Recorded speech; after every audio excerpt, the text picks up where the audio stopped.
டேய் என்னடா வியாபாரம்லாம் எப்படி போயிட்டு இருக்கு? எங்கடா சுத்தமா வியாபாரமே இல்ல. டேய் இது என்னடா புதுசா இருக்கு? நல்லா இருக்குடா.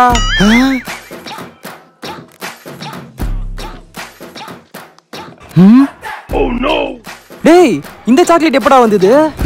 இது எனக்கு பிடிச்ச சாக்லேட்ரா.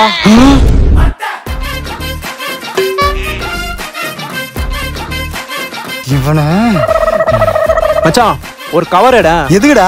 எட்ரா சொல்றேன்.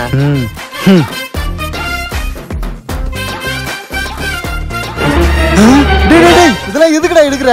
அதுவா ஊர்ல இருந்து எங்க மாமா பசங்க வந்திருக்காங்கடா. அவங்களுக்கு சாப்பிட்டதா எடுத்துட்டு போறேன். டேய் அவங்களை ஈவினிங்கா வெளியே கூட்டிட்டு போனோம். ஒரு 500 ரூபாய் தான் கூட. என்கிட்ட சுத்தமா காசு இல்ல. அதான் அங்க இருக்கேன். சரிடா வரேன்.